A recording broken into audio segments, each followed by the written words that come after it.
Hi, my name is Zac Morrison. I was falsely accused, jailed, racially motivated, and as a result, I lost my scholarships and everything that I had at that time. Being black is not a sentence or anything like that.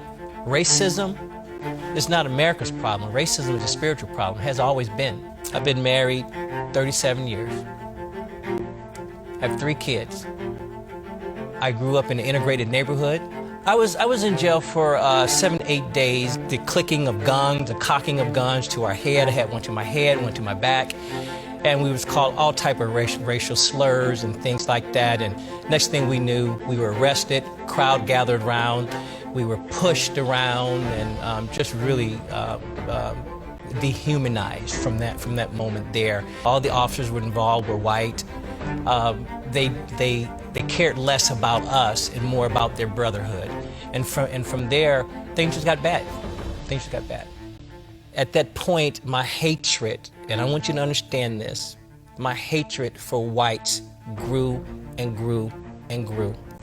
The system wasn't what it's supposed to be, and the guys that were supposed to protect us, again, they only saw me as a black guy. I was in college. My education, where I resided, meant nothing. Only thing was my color. And because of my color, it's why I lost my education, I lost my scholarships. When I graduated high school, I received so many scholarships for music.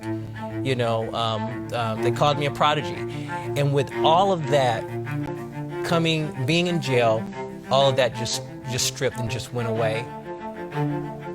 God had to really do a work in my life because I was just bitter. Yeah, just bitter. Just bitter. So now I'm in jail. I'm in LA County. I was approached by this gentleman in jail. I remember this so vividly. I walked into the cafeteria and I saw all the guys there. And of course, all eyes on me. You know, they probably wasn't, but it just felt that way. And this guy, listen to this. He rose up, he came over to me and he says, "You're not gonna make it." So you're not gonna make it. And so I asked him, "What do you want?" He says, "Nothing. I'm here for you." I became a belt to that guy's waist. I never let that guy out of my sight for the whole time I was incarcerated. Wherever he went, I went. If he went to the restroom, I was there. If he went to the rec area, I was there. I followed him night and day. Guess what? That guy was white. God had begun to break me down there. And right before I was released, I asked the jailers, I said, "Where is that guy?" I can't think of his name now. And this is what they told me. I want you to listen to this. I gave them the description, and the jailer said, "There was never a guy here that fit that description." And then I knew that the faithfulness of God prevailed no matter where I was. That guy was my angel that was sent to protect me. I tried to find him years later. I tried to find him while I was still there before I got released. And I got the same response from the inmates to the jailers. There was no one here that fit that description. God had bigger plans for me. I wasn't harmed. I wasn't abused while I was there, but God took very good care of me.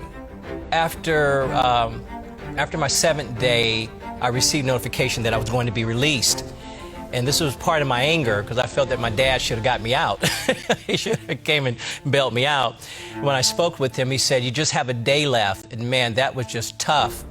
But my attorney had already told me that I was going to be released, but I still need to go before the judge. And my time before the judge, a lot of things were said. And this what struck me. He said, all of your friends corroborated the same story, the same way, even when you were separated. You all told the same story. He said there wasn't any detail that was omitted. And he told me this, he said, "We're going to throw it out." At that time, I didn't know what throw it out meant. I didn't know if it was sealed, the record sealed. I just didn't know what that meant.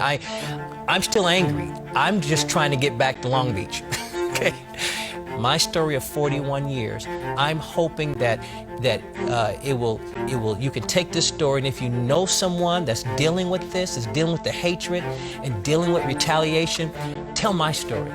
Tell them how God took me and totally disintegrated racism in my mind. I didn't go in being that way, but the series of events caused me to be that way. But only the power of Jesus Christ brought me back again. Hallelujah.